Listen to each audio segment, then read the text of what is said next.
Jika kalian suka permainan catur yang dingin dan membosankan, mungkin channel ini tidak cocok untuk kalian. Selamat datang kembali sahabat-sahabat penggemar catur di channel Wong Catur.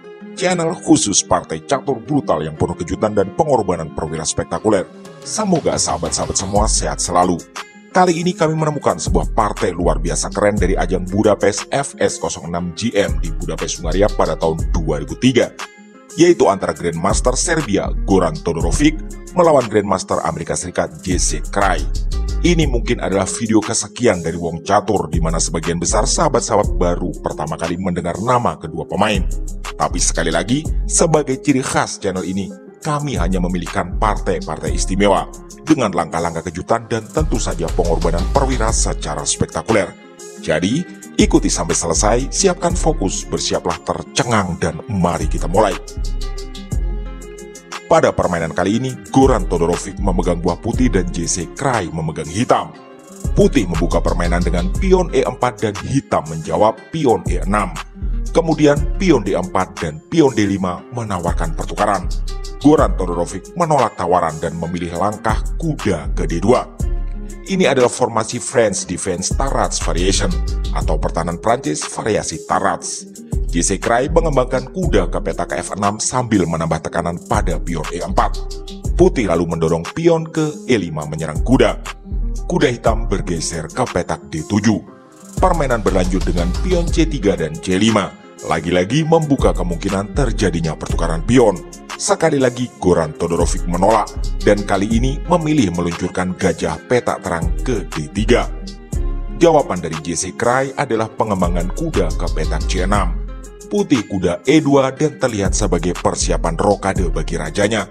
J.C. Kraij memulai pertukaran pion kali pion D4 dan putih memukul kembali pion tersebut dengan menggunakan pion C. Jawaban hitam adalah mendorong pion F6 lagi-lagi menawarkan pertukaran. Kali ini putih menerima tawaran pion kali pion dan dijawab kuda kali pion. Di langkah ke-10, Goran Todorovic melakukan rokade sayap raja. Hitam lalu meluncurkan gajah petak gelap ke D6 dan mengarahkan serangan pada pion H2. Putih kemudian melompatkan kuda ke petak F3. J.C. Kraij menambah kekuatan jalur diagonal dengan memajukan menteri ke petak C7. Putih gajah G5 memberi tekanan pada kuda. J.C. Kraij menjawab dengan rokade sayap raja di langkah ke-12 ini. Goran Todorovic memundurkan gajahnya ke H4 dan terlihat memberi tempat untuk kudanya. Hitam juga menyerang dengan melompatkan kuda ke petak H5. Putih mencoba membangun serangan yang mirip dengan memajukan menterinya ke petak C2. Tentu saja pion H7 menjadi sasaran tembak. J.C. Kraij mengantisipasi dengan memajukan pion ke petak H6. Putih meluncurkan gajah ke G6 menyerang kuda. J.C. Kraij memberi jawaban terbaik dan agresif, yaitu mengorbankan kualitas dengan benteng kali kuda F3. Putih memukul benteng tersebut dengan pion G dan gajahnya masih mengancam kuda. J.C. Kraij mengambil tempo dengan gajah kali pion H2 skak. Raja Putih bergeser ke petak H1. Hitam lalu melompatkan kudanya ke petak F4 menantang pertukaran. Putih menolak dan melompatkan kudanya ke petak G3. Hitam membiarkan gajahnya terancam dan memilih menggeser menteri ke B6 menambah tekanan pada pion D4. Putih menggeser benteng A ke D1 mengawal pion. Hitam melanjutkan rencana kuda kali pion D4 mengancam menteri dan pion penting F3. Menteri putih meluncur ke A4 berbalik menyerang kuda dan tentu saja menebar ancaman skakmat di petak E8. J.C. Kraij memberi jawaban terbaik, yaitu mengorbankan gajah ke petak D7. Putih berbalik memberi pengorbanan dengan gajah F7 skak.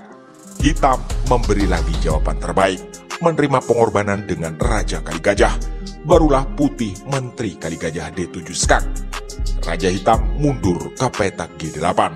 Lagi-lagi putih memutuskan untuk mengorbankan perwira. Kali ini gajah ke F6. Pengorbanan diterima pion kali gajah. Goran Todorovic menggeser benteng ke G1. Tentu saja dengan ancaman discover skak di langkah selanjutnya. Dan ini adalah pengorbanan perwira juga. Hitam memukul benteng tersebut dengan menggunakan gajah. Goran Todorovic memukul kembali dengan benteng satunya tetap dengan ancaman sama yaitu discover skak. Secara kualitas perwira, Putih tentu tertinggal jauh, tapi unggul signifikan secara posisi. Raja Hitam bergeser ke petak H8. Oke, kita sampai di segmen kuis. Apa langkah yang akan diambil oleh Goran Todorovic di titik ini? Yang jelas ini adalah langkah terbaik dan akan membuat Hitam terkena skakmat maksimal dalam 5 langkah meskipun memberi jawaban terbaik di setiap langkahnya. Seperti biasa, kami memberi waktu tambahan beberapa detik untuk sahabat-sahabat semua menebak langkah tersebut, atau pause video ini sejenak jika memang dirasa perlu.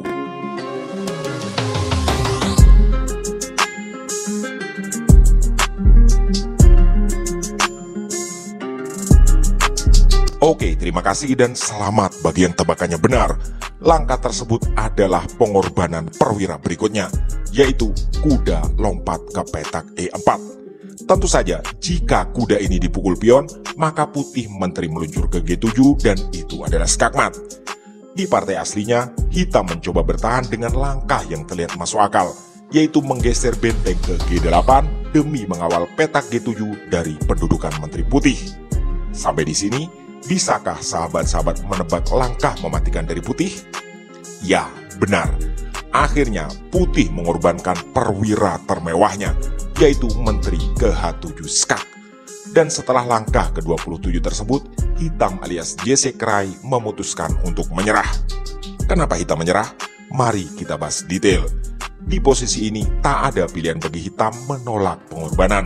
Sehingga jika permainan dilanjutkan, Raja Hitam harus memukul Menteri. Putih akan melompatkan kudanya ke petak F6 Skak. Lagi-lagi, Hitam hanya punya satu pilihan, yaitu memundurkan rajanya ke petak sudut H8. Dan tentu saja, Putih akan mengakhiri permainan ini dengan cantik, yaitu benteng kali benteng, dan Raja Hitam menghembuskan nafas terakhir di sudut sunyi kehidupan. Benar-benar rangkaian langkah rapi, jenius, penuh perhitungan dan penuh kejutan dari seorang Goran Todorovic, Grandmaster Serbia. Banyak perwira ditumbalkan termasuk sang menteri demi sebuah kemenangan yang sangat indah ini. Jika sahabat-sahabat ingin diskusi tentang kemungkinan langkah tertentu, kami mohon untuk menyertakan pula angka menit dan detik, agar kami tidak gagal paham serta bisa berusaha menjawab dengan baik. Demikianlah video singkat kali ini. Semoga sahabat-sahabat semua puas dengan permainan yang sungguh luar biasa ini. Dan semoga pula bisa menjadi inspirasi dan referensi bagi kita semua. Kami atas nama segenap kru channel Wong Catur memohon dukungan like, komen, share, subscribe, dan doa agar channel ini selalu belajar dan makin berkembang. Terima kasih telah menyimak, mohon maaf atas kesalahan kata dan sampai jumpa di video catur berikutnya.